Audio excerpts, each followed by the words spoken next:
Ang nakaraan. Tuluyan nang nakapasok ang ating bida sa level 100 dungeon. Ang dungeon na pilit niyang gustong pasukin ng mag-isa. Ngunit sa huli, wala siyang ibang makitang paraan kundi tanggapin ang alok ng isang babaeng nagngangalang Kim Miso. Kahit ayaw niyang may kasama, napilitan siyang sumang-ayon sa kasunduan ng babae. Ito ay isang defense quest na may tower defense na konsepto, kailangang maubos ang lahat ng halimaw bago makuha ang reward. Pagkapasok pa lang nila, agad nagpakitang gila si Sang-hyun sa harap ni Kim Miso at nakipagkasundo kung paano nila paghahatian ang gantimpala. Hindi nagtagal, naubos na ni Sang-hyun ang lahat ng wolf-like monsters at ngayon ay kaharap na niya ang Wolf Lord, ang pinakamalakas na boss sa dungeon na ito.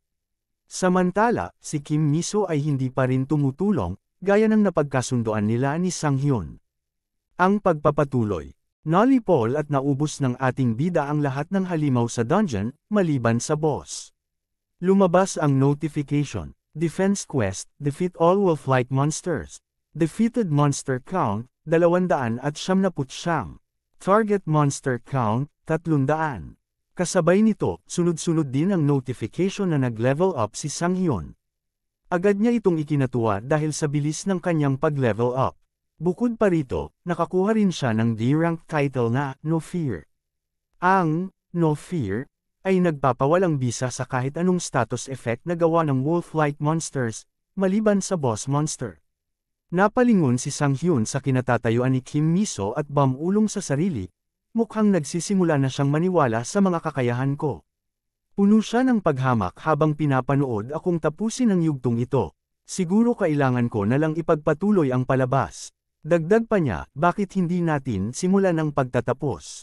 Kahit may iniindang sakit sa likod, tinanong pa rin ng ating bida ang dungeon boss kung handa na ba ito sa kanilang laban. Agad namang sumigaw ang Wolf Lord. Isang senyales na handa na ito.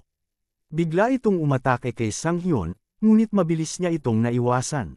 Habang nasa ere, sinabi ni Sang-hyun sa Wolf Lord, sa pagkakaalala ko, ang irregular attacks ang iyong specialty, tama ba? Nagulat ang Wolf Lord. Nagpatuloy si Sang-hyun, sa susunod na 30 taon, lahat ng attack patterns mo ay pag-aaralan at i-analyze. Kaya kung tutuusin, ang mga galaw mo ay hindi na matatawag na irregular, hindi ba? At humingi siya ng paumanhin. Mabilis na umatake si Sang-hyun patungo sa Wolf Lord, sabay sabi, alam ko na ang lahat ng galaw mo. Ngunit dahil level 100 ang boss, hindi niya magamit ang kanyang Demon Bash skill. Samantala, sa di kalayuan kung saan nakatayo si Kim Miso, napakomento na lang siya, grabe siya. Hindi lang iilang bagay ang dapat tandaan tungkol sa kanya. Bukod sa kaya niyang i-deactivate ang mas mababa stun mas mahigit debuff, nagagawa rin niyang hawakan at gamitin ang mabigat na espada na parang balahibo lang. Samantala, si Sang-hyun ay lamang na lamang sa laban na ito. Muling umatake ang halimaw, ngunit mabilis itong naiwasan ni Sang-hyun. Sinundan ito ng isang mabilis na follow-up attack mula sa Wolf Lord, ngunit bigo pa rin ito, mas alag pa rin ni Sang-hyun. Kita na ang pagkainis ng Wolf Lord. Kada atake nito ay agad nasesalag ni Sang-hyun, na parang alam na alam niya ang bawat galaw ng kanyang kalaban. Habang nanunood, napakomento muli si Kim Miso. Para bang nababasa ni Sang-hyun ang lahat ng attack patterns ng Wolf Lord. Alam ko na ang lahat, sinabi ni Sang-hyun sa Wolf Lord, nakangiti. Dagdag pa ni Kim Miso, ang pinakamalupit dito ay ang ugali na pinapakita ni Sang-hyun para lang patunayan kung gaano siya kalakas. Napatanong na lang siya sa sarili, sino ka ba talaga? Balik sa laban. Napansin na ni Sang-hyun na masyado nang tumatagal ang laban. Nauubusan na rin siya ng mga tricks para magpasikat kay Kim Miso. Naisip din niyang baka pagod na ang halimaw anumang oras.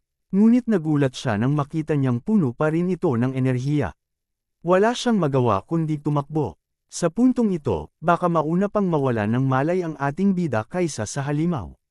Biglang napansin ni Sang-hyun na nagbago ang attack pattern ng Wolf Lord. Gumagamit na ito ng isang malakas na atake bilang patibong, isang pain para sa isang counter-attack na may piercing attack. Ang natatanging estilo ng pag-atake ng Wolf Lord, ang parehong teknik na kumitil sa buhay ng di mabilang na mga manlalaro. Huminto si Sang-hyun sa pagtakbo. Humarap siya sa kalaban niya, handang harapin ang susunod na hakbang sa laban. Sinabi ng ating bida, kahit na hindi ko pa nagamit ang iyon, sa labanan.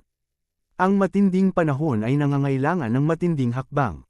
Sinabayan ni Sang Hyun ang piercing attack ng Wolf Lord at naputol niya ang kanang kamay nito. Ngunit handa ang Wolf Lord para sa pangalawang atake, gamit naman ang kaliwang kamay.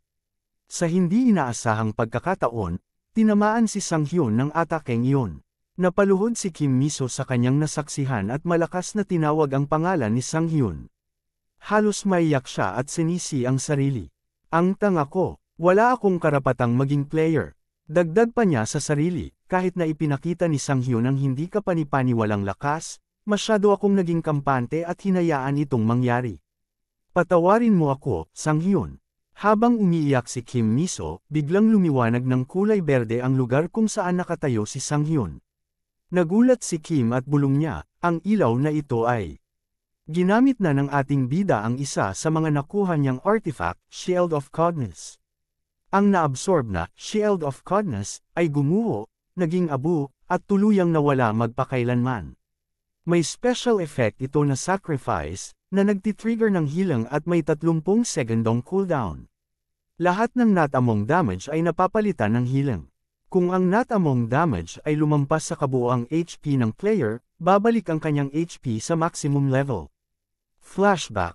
Ipinakita rito na may inaayos si Sang Hyun sa kanyang skill, isang conditional healing skill na sa tingin niya ay napakahusay. Pinapili siya kung aling bahagi ng katawan niya ito ilalagay bago niya ay activate ang on button. Kailangan niyang mamili sa 6 na parte ng katawan. Karaniwang pinipili ang likod para sa mas epektibong depensa, ngunit dahil nahahati ito sa 4 na bahagi, masyado itong kulang. Sa huli, nagdesisyon si Sang Hyun na piliin ang harapang bahagi ng kanyang katawan. Agad niya itong in-apply, at ito ay gumana. May system notification na lumabas. Dahil sa epekto ng sacrifice, ang player ay nakakuha ng max HP. Balik sa laban, sinabi ni Sang Hyun sa halimaw, kung nagmintas ako kahit kaunti, namatay na sana ako. Kawawa ka naman. Hindi ko inasahang masosolusyonan ko ang dalawa kong alalahanin ng sabay. Biglang gumana ang skill na Demon Bash ni Sang Hyun sa halimaw, at agad itong nakaramdam ng matinding sakit. Napangiti si Sang Hyun. Hindi ko alam kung maswerte ako o malas. Sino ang mag-aakalang kapag pinutol ang kanang kamay ng boss, masisira rin ang resistance nito sa stun. Ngayon, itinaas na ni Sang Hyun ang kanyang espada at tinanong, sino sa atin ang mas swerte? Sa isang iglap, tuluyan na niyang tinapos ang laban. Ang sahig ay nabasa ng kulay lilang dugo. Ang stun ko ay gumana din sa pangatlong subok, sabi ni Sang Hyun. Tingin ko tama na yun. Sabay siyang lumingon kay Kim Miso na papalapit. Sa wakas, andito ka na, Miss Kim Miso. Agad naman itong sumagot, hindi mo man lang sinabi na meron ka palang healing skill. Akala ko patay ka na talaga kanina. Ano ka ba? Namatay ka na ba dati at parang pangalawang buhay mo na ba ito? Paano mo nalaman ang attack patterns ng Wolf Lord? Nagpatuloy siya, ang dami ko ng nakasamang players, pero sa tingin ko, ikaw ang unang nakapagpalito sa akin ng ganito. Para bang, biglang natigilan si Kim Miso sa kanyang sasabihin. Nakangiti naman si Sang Hyun at tinanong siya, para bang ano? Maraming salamat mga kazen. Abangan ang susunod na kabanata. Please like at i-share sa mga friends mo at ayain silang mag-subscribe kung nagustuhan mo ang ating kwento ngayon. Maraming salamat po.